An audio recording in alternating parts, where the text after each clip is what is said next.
Mes frères, approchez-vous et écoutez. Tandis que je marchais parmi les lampes dorées qui représentent chaque communauté qui prononce mon nom, un murmure qui ne venait pas de mon Père a percé l'air. Il est entré sans être vu, sentant un parfum bon marché mêlé d'orgueil, franchissant les portes de la pureté et s'asseyant sur les bancs comme s'il avait le droit d'adorer.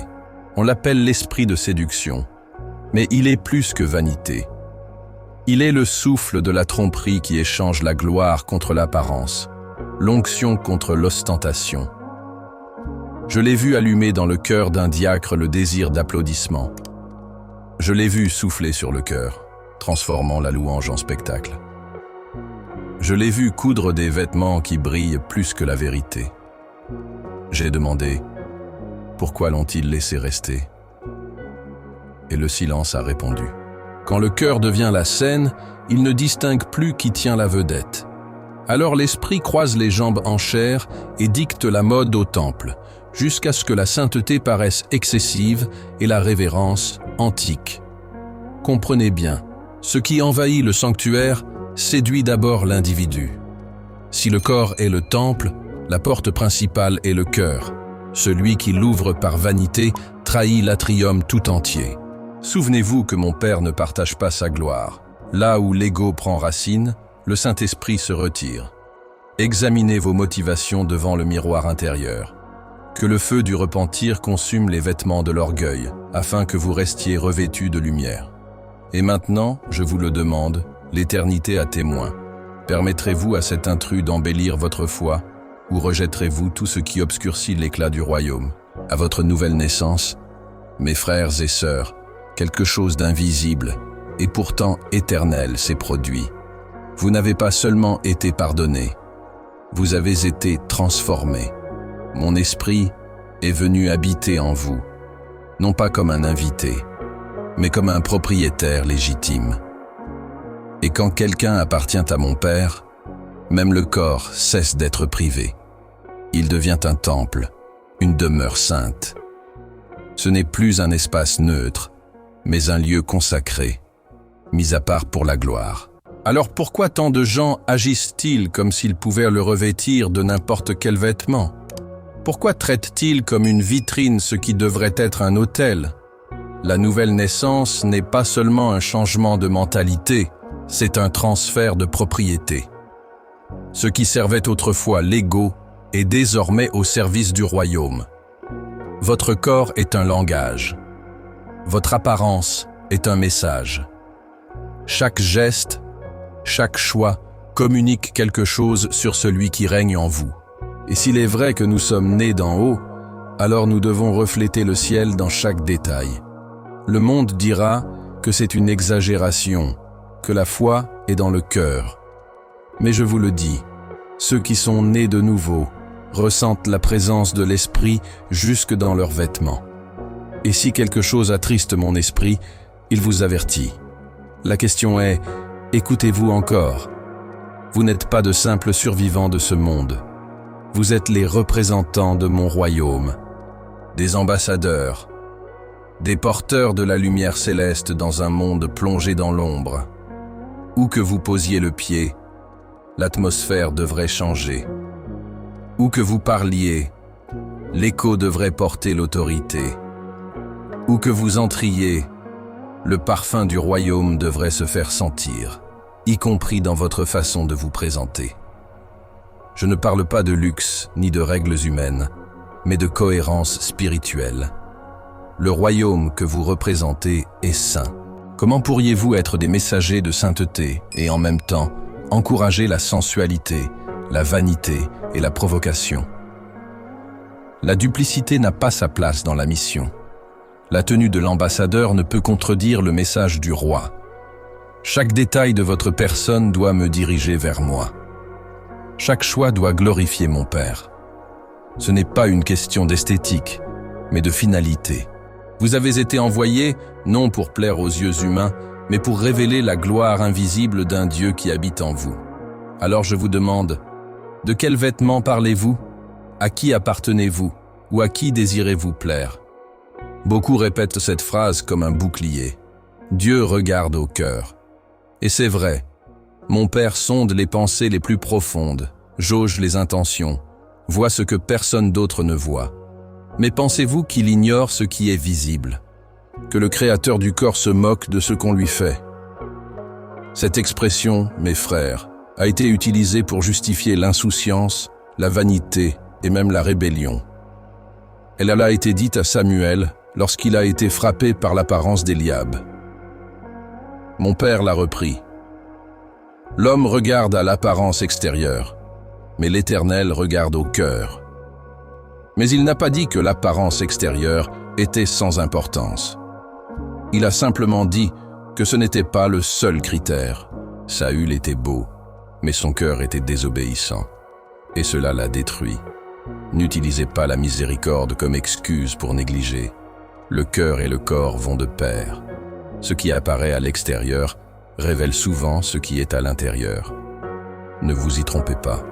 Mon Père désire la pureté totale, dans vos yeux, vos pensées et même votre apparence. Car le véritable évangile transforme tout, même notre façon de nous habiller. C'est moi qui vous ai créé, chair et esprit entrelacés, non pas rivaux, mais reflets l'un de l'autre. Le corps exprime ce que le cœur ressent, et le cœur se nourrit de ce que les yeux lui révèlent. Alors ne dites pas que seul l'intérieur compte.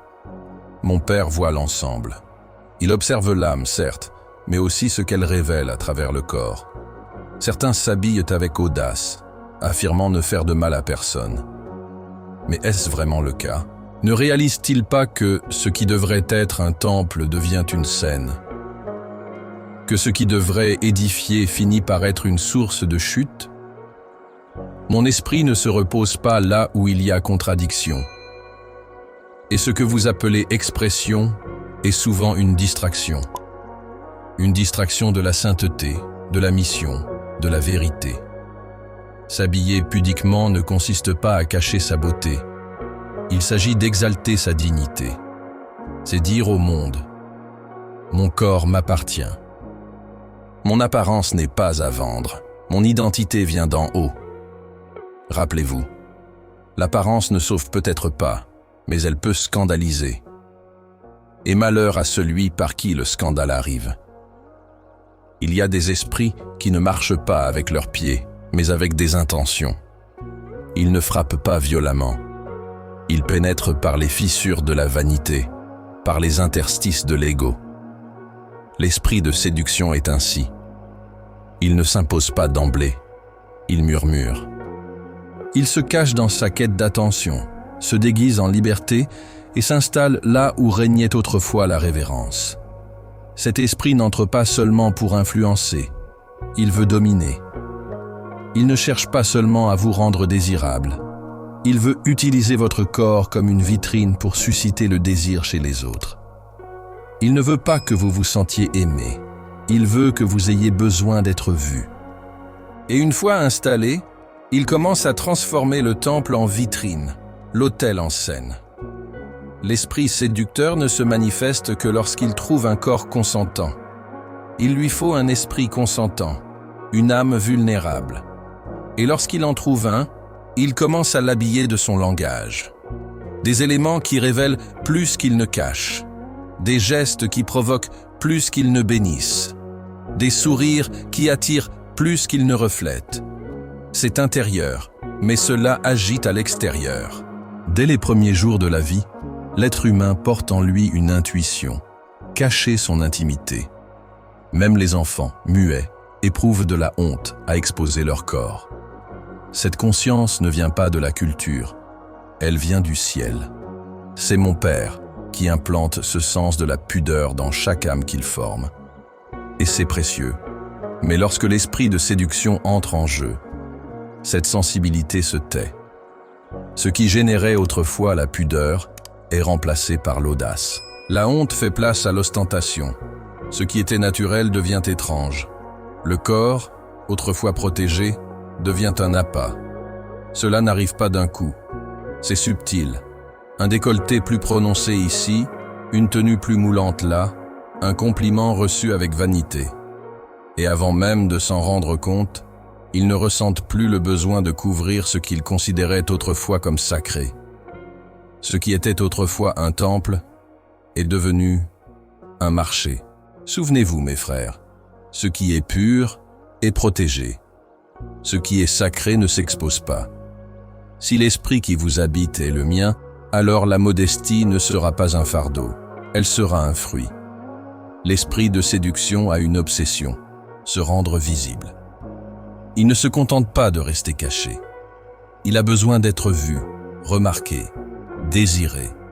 Et le principal moyen d'y parvenir est la façon dont on s'habille. Lorsqu'une personne est dominée par cet esprit, ses choix vestimentaires ne sont pas aléatoires, ils sont stratégiques.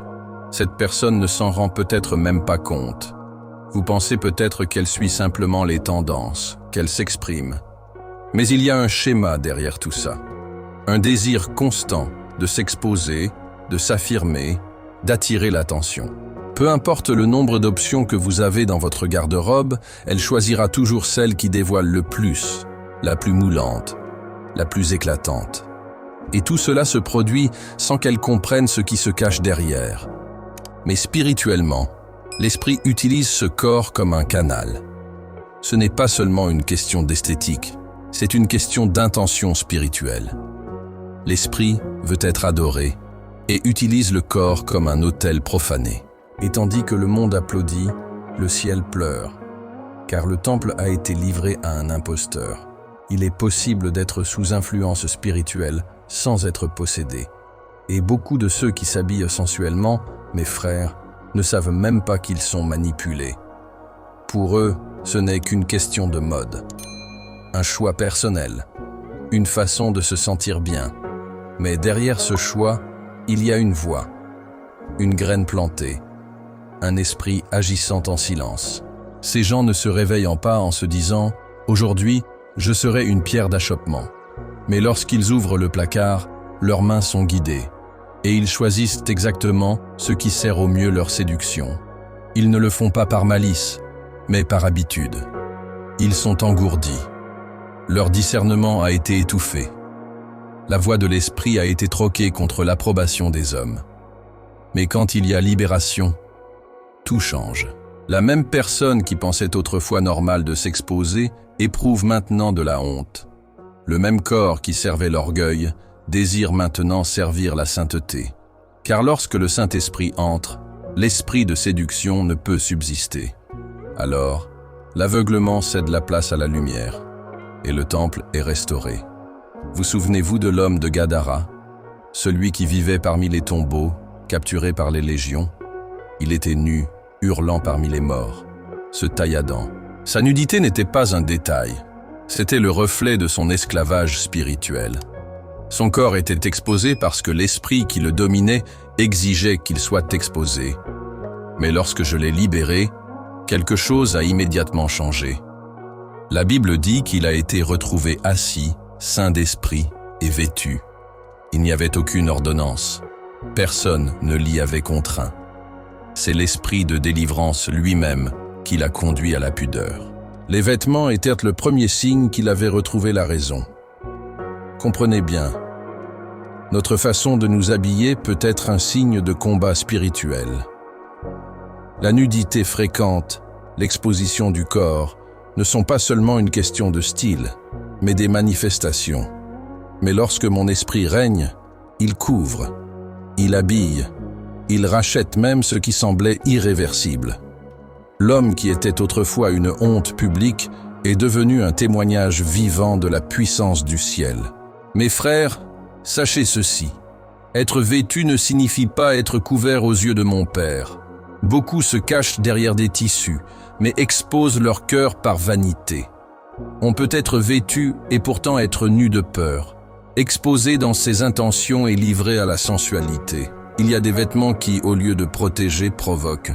Et il y a des choix qui, même avec du tissu, crient plus fort que les mots. Ce n'est pas la longueur du tissu qui définit la pudeur, mais l'esprit avec lequel on s'habille. Le monde a enseigné que la liberté consiste à exhiber son corps. Mais dans le royaume, la liberté est la maîtrise de soi. Et celui qui est libre par l'esprit ne devient pas un instrument de chute. Pensez-vous qu'il suffise de couvrir certaines parties?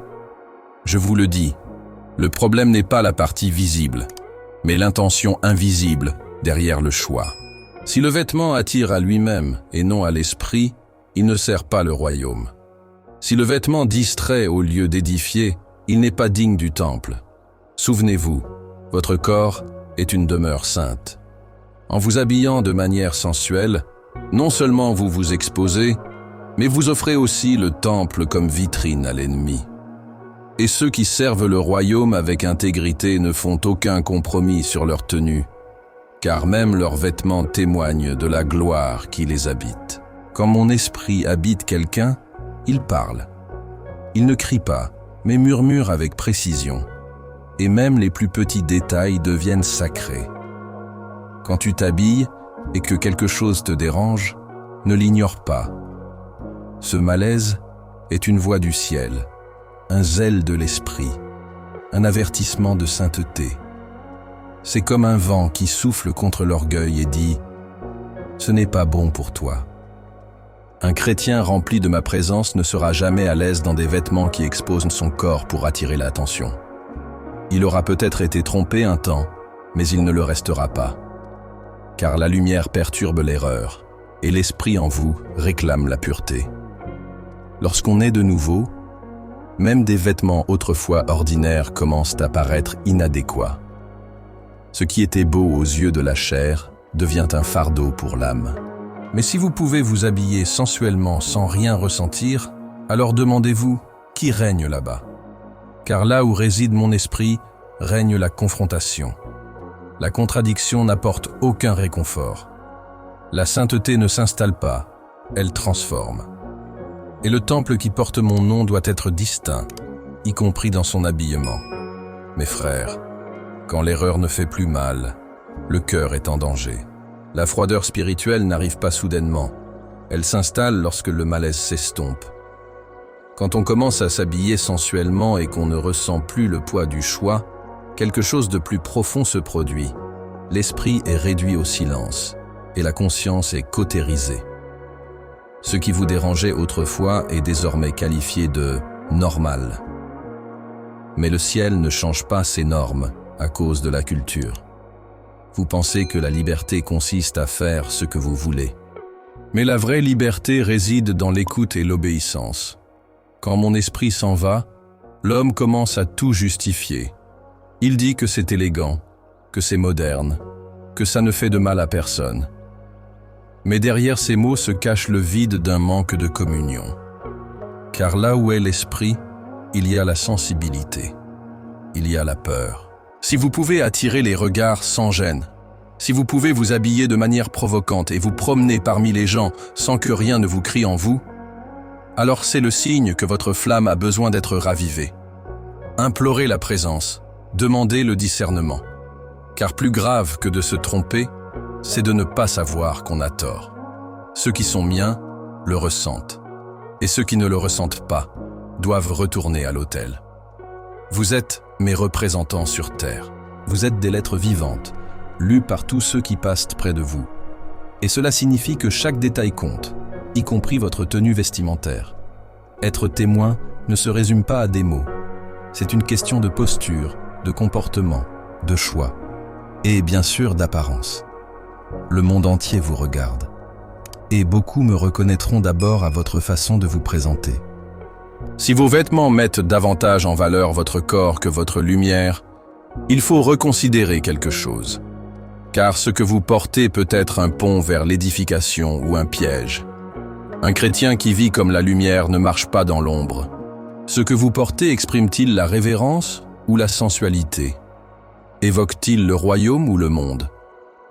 Mon royaume est saint, et ses ambassadeurs doivent refléter cette sainteté. Le problème n'est pas le tissu, mais l'intention. Le vêtement est-il utile ou sert-il la vanité? Le corps est-il un autel ou une vitrine? Quand l'apparence devient un outil pour attirer les regards charnels, vous cessez d'être un reflet du ciel pour devenir une ombre de la chair. Habillez-vous comme quelqu'un qui a été mis à part, car chaque choix, même vestimentaire, est un sermon silencieux. Vous pensez que les vêtements ne sont que des matières neutres. Mais je vous le dis, il y a une atmosphère dans tout ce que vous portez. Certaines pièces évoquent de la pureté, d'autres la sensualité. Certains vêtements ouvrent l'esprit à la dévotion, d'autres éveillent des désirs impurs. Le tissu est peut-être le même, mais l'esprit qui le sous-tend fait toute la différence. Quand quelqu'un choisit une tenue pour se mettre en valeur, il y a une volonté à l'œuvre dans cette décision. L'environnement le perçoit. C'est pourquoi parfois on se trouve dans un lieu et on ressent une certaine lourdeur, une certaine agitation, une certaine distraction, sans même savoir pourquoi. Mais c'est parce qu'il y a quelqu'un là, non seulement vêtu de vêtements, mais animé d'intentions spirituelles. Et la sensualité contamine l'air. Elle dissipe le respect. Elle affaiblit la vigilance. Votre tenue vestimentaire crée une atmosphère. Habillez-vous donc avec crainte. Choisissez avec discernement. Non seulement ce qui plaît à l'œil humain, mais ce qui glorifie mon Père. Demandez-vous, ce vêtement édifie-t-il? Cette apparence laisse-t-elle place à l'esprit? Ou est-ce une brèche pour la chair? Chaque départ de chez soi est une mission. Et ce que vous portez avec vous, même dans vos vêtements, façonne l'atmosphère qui vous entoure. Vous avez été créé pour être une lumière, non un obstacle. Mais lorsque vous vous revêtez d'intentions charnelles, même sans vous en rendre compte, vous devenez un piège sur le chemin de quelqu'un. Ce ne sont pas seulement vos âmes qui sont en jeu. Chaque fois que vous suscitez le désir chez quelqu'un par votre apparence, vous devenez une pierre d'achoppement pour ceux qui cherchent à cheminer dans la sainteté. C'est comme offrir un calice empoisonné à quelqu'un qui aspire à la pureté. Vous pouvez dire « Je ne peux pas contrôler le regard des autres ». Oui, c'est vrai. Mais vous pouvez contrôler ce que vous offrez à ce regard. La Bible dit « Malheur à celui par qui le scandale arrive ». Et lorsque vous choisissez de vous habiller d'une manière qui provoque, attire, séduit, vous devenez spirituellement complice de la chute des autres. Souviens-toi, tu ne vis pas seulement pour toi. Vivre avec mon Père implique aussi la responsabilité de ton corps. Si ton frère trébuche à cause de toi, le ciel le remarque. Aimer, c'est protéger. Et même dans ta façon de t'habiller, prends soin des autres. La vraie liberté ne cherche pas à être vue, mais à être une bénédiction. Ne cherche pas à être désiré. Efforce-toi d'être un exemple. Car ce que tu provoques chez les autres fait aussi partie de ton jugement. L'apôtre Paul a écrit, inspiré par mon esprit, « Ne mets pas d'obstacle sur le chemin de ton frère. » Et cela s'applique à tout, y compris à nos vêtements. Trébucher, ce n'est pas seulement tomber dans le péché. C'est s'y enfoncer davantage. C'est être poussé à une limite dangereuse. Et la sensualité, mes frères, pousse beaucoup à cette limite. Lorsque vous vous habillez d'une manière qui attire l'attention sur le corps plutôt que sur l'esprit, vous créez une atmosphère de distraction. Certains peuvent résister, d'autres non. Et même ceux qui résistent luttent contre des pensées qu'ils ne devraient pas avoir à affronter. Ce n'est pas de la liberté, c'est de la négligence spirituelle. Et ceux qui aiment n'exposent pas les autres à des risques. Un faux pas est une arme silencieuse. Parfois, c'est un haut décolleté qui suggère quelque chose. D'autres fois, c'est une tenue qui met en valeur le corps et réveille des pensées latentes. Soyez vigilants, non seulement avec ce que vous consommez, mais aussi avec ce que vous offrez. N'oubliez pas qu'il n'y a pas de neutralité en matière de vêtements. Soit ils construisent, soit ils détruisent. Soit ils élèvent, soit ils font chuter. Et le royaume n'a pas de place pour ceux qui font chuter les autres et qui appellent cela style. Chaque choix qu'ils font construit une porte ou un mur. Et certains vêtements sont de véritables portes ouvertes aux esprits impurs. Lorsqu'on s'habille avec une sensualité constante, quelque chose commence à s'agiter en coulisses. Ce qui commence comme une liberté d'expression finit en une oppression déguisée. La chair commande, l'esprit fait taire.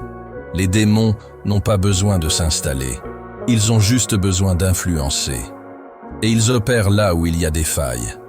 Lorsque vous exposez votre corps à la provocation, cette exposition attire non seulement les regards, mais aussi les présences. L'esprit de séduction n'agit pas seul.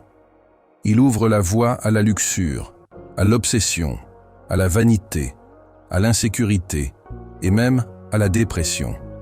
Et avant même de vous en rendre compte, vous êtes spirituellement épuisé, incapable de résister à la tentation, vulnérable aux relations toxiques, aux besoins dangereux et aux enchevêtrements qui épuisent l'âme. Et tout a commencé avec un simple vêtement. C'est pourquoi je vous le dis. Chaque vêtement honore l'autel ou le profane. Habillez-vous comme si vous saviez que vous êtes en guerre et que votre corps est un terrain sacré et non la vitrine de l'ennemi. Cet esprit est stratégique. Il ne se manifeste pas seulement à l'extérieur, il ronge l'intérieur. Sa mission est unique, affaiblir la volonté. Car un chrétien faible de volonté, même plein d'arguments, chute.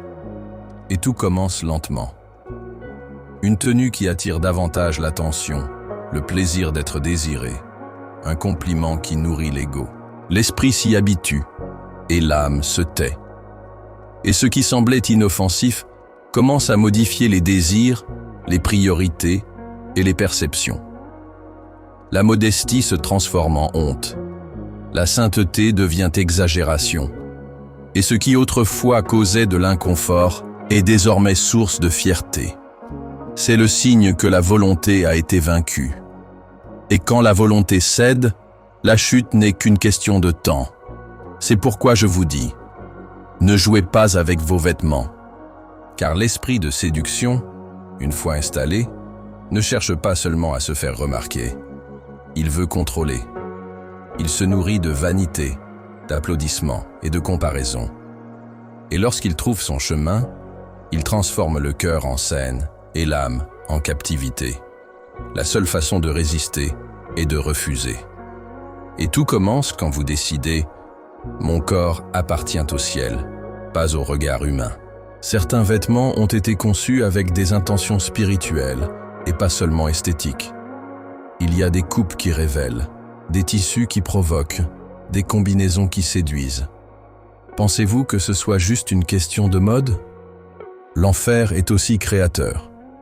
Il sait attirer l'attention, nourrir les désirs, transformer le temple en appât. Et lorsqu'un chrétien porte ces vêtements, même involontairement, ils deviennent un outil.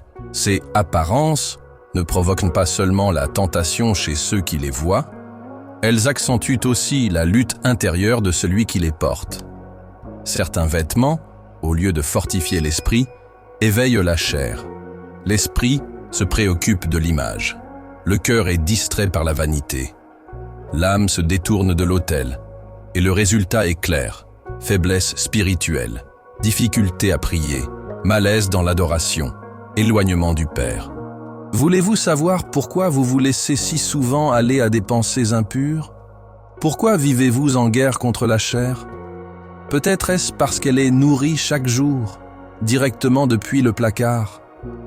La tentation ne se développe pas toute seule. Elle se développe là où il y a de l'engrais. Et ce que vous portez peut être cet engrais. Si vous voulez gagner la guerre invisible, commencez par vos vêtements visibles. Car un corps volontairement couvert est une barrière contre l'ennemi. L'ennemi n'attend pas la maturité spirituelle pour attaquer.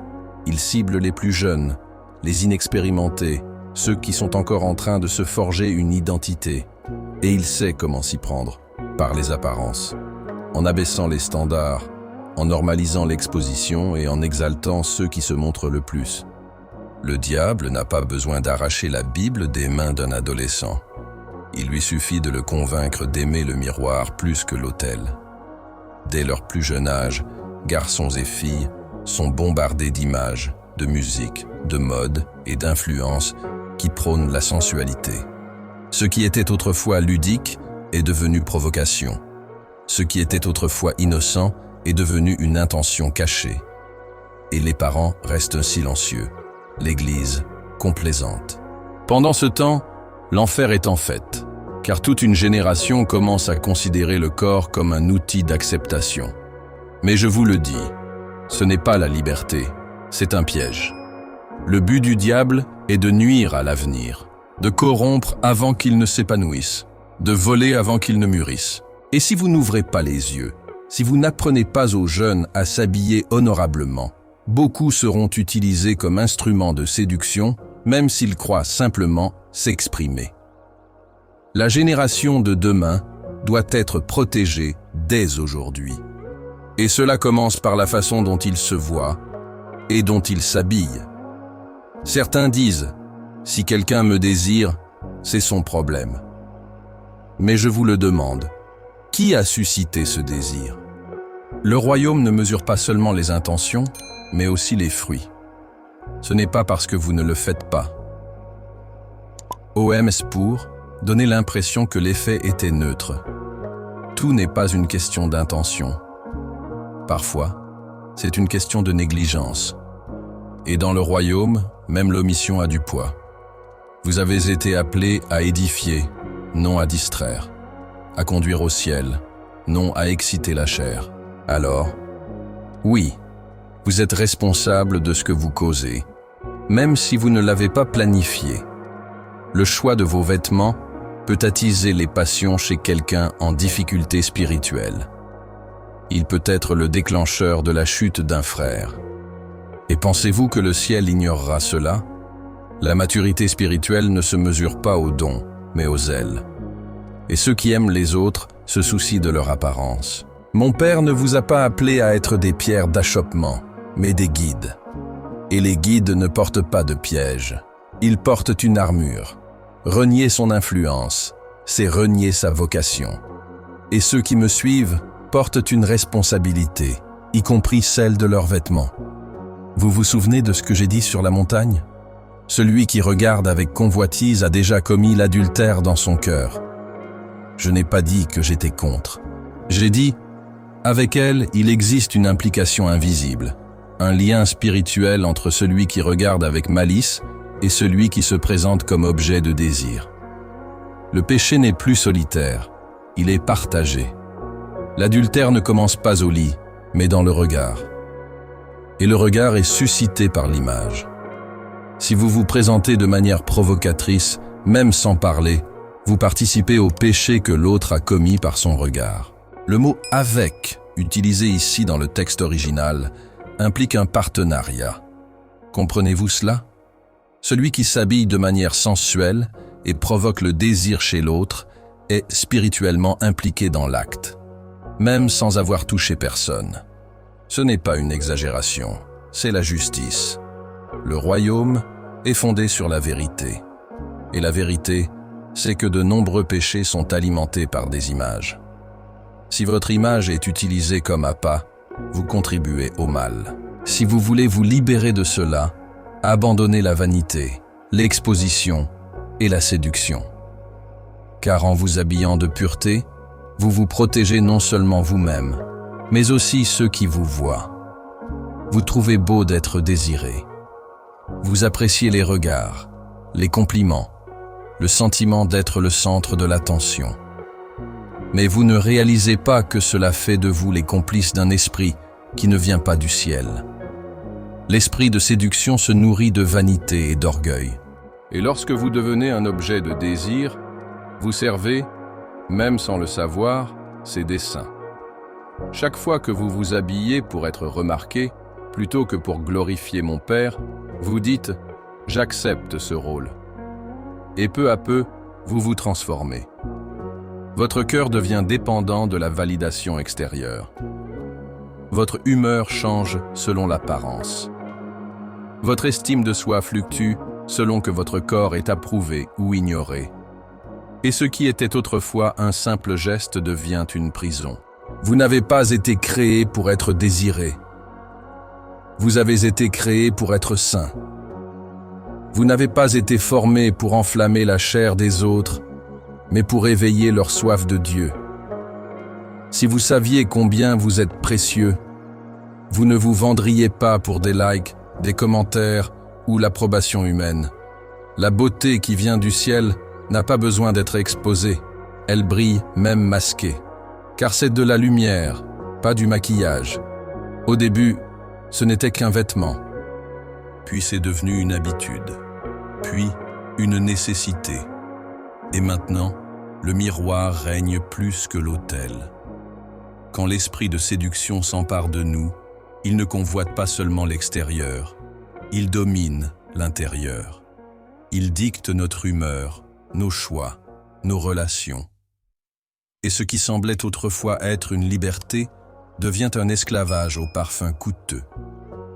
Vous commencez à ressentir le besoin de vous habiller pour vous sentir bien, de vous mettre en valeur pour être remarqué, de provoquer pour vous affirmer. Votre cœur devient une scène. Et chaque jour est un acte de plus où l'ego se manifeste et l'esprit se retire. La voix de Dieu s'éloigne, car désormais, le plus fort est le besoin d'être vu. Mais je suis venu pour vous libérer. Et si vous sentez que vous n'avez plus le contrôle sur la façon dont vous vous présentez, appelez-moi. Car ceux qui s'abandonnent à l'esprit de vérité commencent à se dépouiller de l'orgueil, de la vanité et de l'approbation du monde. Et ils revêtent peu à peu la gloire de celui qui a été trouvé. Ce qui habille l'autel, ce n'est pas l'éclat du tissu, mais la sainteté de l'abandon. Et cela, aucun miroir ne peut le refléter. Seul le ciel le reflète. Mes frères, prenez garde au danger subtil qui grandit lorsque la vigilance cesse. Celui qui devrait être un vase d'honneur peut, par des choix répétés, devenir un instrument de honte. Le corps lavé par mon sang ne peut servir de maître. Mais nombreux sont ceux qui, sans s'en rendre compte, ont abandonné leur temple à des fins contraires au royaume. Et tout a commencé par l'apparence. Chaque fois que vous vous exposez dans le but d'attirer, vous vous éloignez de votre objectif d'édification. Chaque tenue sensuelle, chaque geste provocateur, chaque regard en quête de validation, tout cela façonne votre âme à servir un esprit erroné. Et ce qui était autrefois un temple du Saint-Esprit devient le théâtre de l'esprit de séduction. Peu à peu, la volonté capitule, l'esprit se trouble et la chair prend le dessus. Le vase qui devrait répandre la guérison répand maintenant le besoin. Celui qui devrait être une référence devient un bruit. Mais je suis venu restaurer. Si aujourd'hui tu réalises que tu es devenu l'instrument de quelque chose qui ne glorifie pas mon Père, sache ceci. Il est encore temps de te vider. Abandonne-toi. Reviens. Et laisse ton apparence refléter à nouveau celui qui habite en toi. Vous êtes mes ambassadeurs, non pas par titre, mais par nature. Vous représentez le paradis sur terre, même sans le savoir. Où que vous alliez, le royaume s'étend. Vos paroles sont porteuses d'autorité. Mais vos vêtements portent aussi un message. Un ambassadeur ne porte pas n'importe quel vêtement. Il porte l'identité du lieu qu'il représente. Le royaume que vous représentez est saint, éternel et pur. Comment alors pouvez-vous vous présenter dans des vêtements qui exaltent la chair? Comment pouvez-vous prêcher la repentance tout en encourageant la convoitise? Comment pouvez-vous prier avec vos lèvres et provoquer avec votre corps? Cette incohérence déshonore le trône d'où vous avez été envoyé. Être ambassadeur est une responsabilité. Chaque tenue que vous choisissez, chaque image que vous publiez, chaque présence que vous affichez doit être un symbole du roi qui vous a envoyé. Si les gens vous voient vanité, sensualité, orgueil, alors vous représentez le monde, pas le royaume. Habillez-vous avec honneur, non pas pour l'apparence mais pour une raison.